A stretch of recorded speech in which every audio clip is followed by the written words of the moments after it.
To me, it's one of the most historic places in all Oklahoma. If these walls could talk, they would probably scream.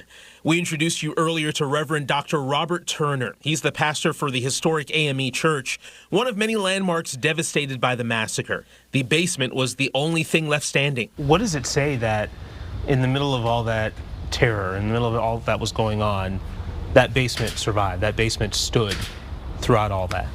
I feel it's just the divine power of God.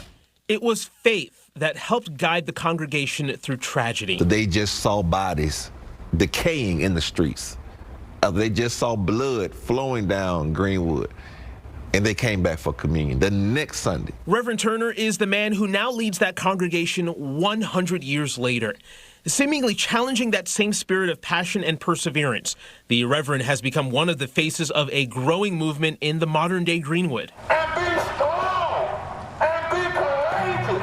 Every Wednesday, outside of City Hall, you'll find him with a bullhorn in hand, making the case for massacre reparations. Tulsa, you have yet to pay for your crime. For this preacher with a booming voice, getting the message out there isn't a problem. Getting folks to listen, however. Well, you know, we need to get over that. Let's stop talking about that. It's in the past. Why are you bringing up the past? Because the past has never been corrected, right? There is no expiration date on morality. We took the question of reparations to Mayor Bynum. Is that something here in the future coming down the line, reparations for descendants of this massacre? The challenge I have with that is, well, where does that cash come from? Well, it comes from a tax levied on this generation of Tulsans, and I have a hard time with financially penalizing people in Tulsa for something that criminals did 100 years ago. So I don't support that. I say all the time, Greenwood is the oldest and largest crime scene in America. It really is. Until they actually do that, it will continuously be a stain. So to me, reparations is not just about a check. It's about due process. It's about justice that has been denied. In September of 2020, a group of Oklahomans filed a lawsuit against the city of Tulsa seeking reparations. Vernon AME is one of the parties in the suit. It goes on to say, quote, as a direct and proximate result of the massacre and the defendants' continued unlawful actions, Black Tulsans face disparate treatment and outcomes with respect to every single basic human need: jobs, financial security, education, housing, justice, and health. That lawsuit is still pending. But its argument underscores an issue the city continues to struggle with today: the apparent division between white Tulsa and Black Tulsa. Going back to the aftermath of the massacre, it's important to emphasize that Greenwood did come roaring back afterwards. And when we look at the 1940, 1950 telephone directories and see the businesses and see the homes, the churches, all of those point to there were more businesses, more affluence after 1921 than before. So rebuilt and better, stronger. That is until the urban renewal push of the 60s and 70s. Black homes and businesses were demolished to make way for highways. Land was cleared to make way for college campuses. Residential homes were choked off from the Greenwood Commercial District. We just didn't have a plan for the city to say, we want to preserve the heritage. We want to encourage the heritage to keep going. But there's always been the sense that the city would rather say, let it disappear. And so that's what essentially happened. Greenwood today, no longer the 35-block mecca that it was.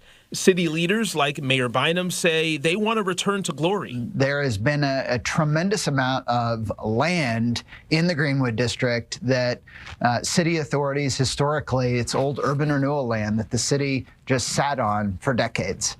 Well, we have activated that land, and we are developing a master planning process that neighborhood stakeholders will be involved in and lead that process to really help guide what they want to see become of the Greenwood district. One of the first things you'll notice here in the district is Greenwood Rising, built here at the entrance to Greenwood. The state-of-the-art museum will honor the legacy of Black Wall Street with interactive exhibits and artifacts from the massacre. Several art galleries call Greenwood home, with pieces that acknowledge the past and embrace the future of Greenwood.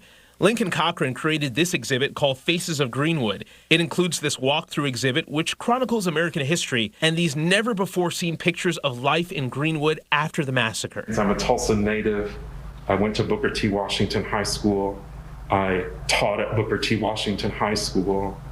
And Tulsa really has, an opportunity to showcase all of Black Wall Street, in that, incredible crown that is our city, and we need that inclusion, and the time is now. And how do Black businesses fit into plans for the future?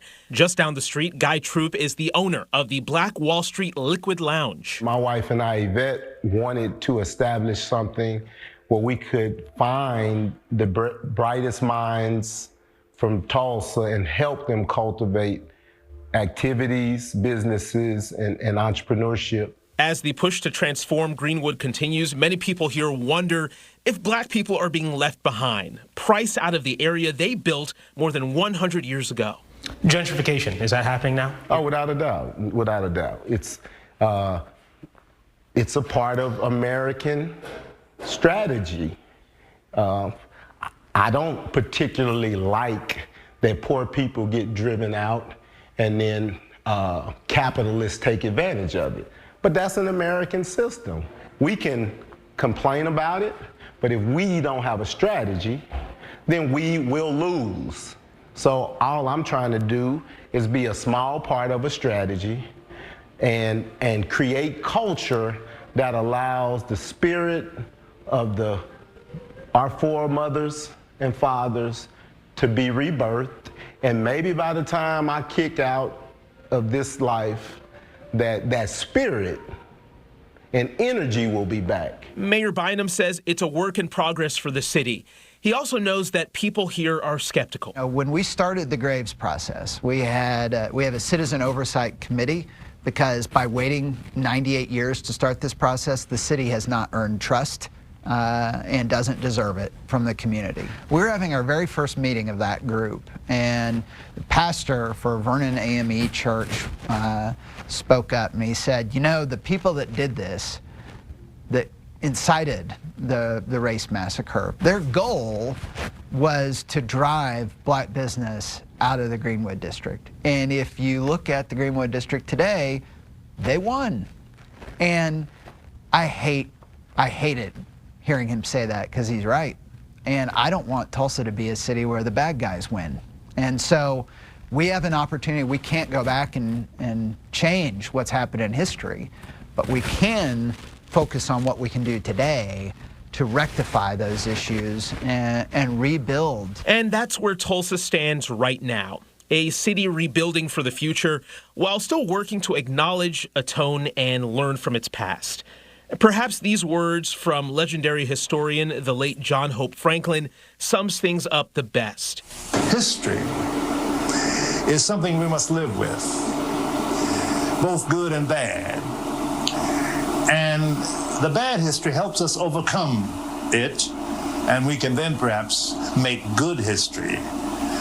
So we have to look at the past as it was, and not as we wished that it had been. Words as true now as they were almost 40 years ago when he first told them to KOCO. Dr. Franklin no longer with us, but his legacy lives on here in Tulsa, as well as the Greenwood district. And you'll see that word legacy a lot when it comes to Greenwood. Legacy is an important part of this story. You'll see it in the plaques cemented all across the district. You see it in the eyes of descendants of the massacre's victims. You see it in the systemic racism that continues to exist 100 years later. But you also see it in the storytellers, whose words and art keep the story of Greenwood alive. You see it in the business owners putting their hearts and souls into making Black Wall Street what it once was.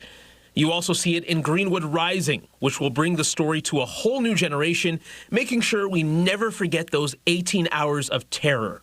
Making sure we don't forget those 35 blocks of Black-owned businesses, churches, homes, hospitals, and schools that were torched. making sure we don't forget the lives that were lost as the search for their final resting place continues. Grit is how Greenwood got here. Determination is what helped them rebuild. And with that same grit, determination, and spirit, it'll lead them into the next 100 years and beyond.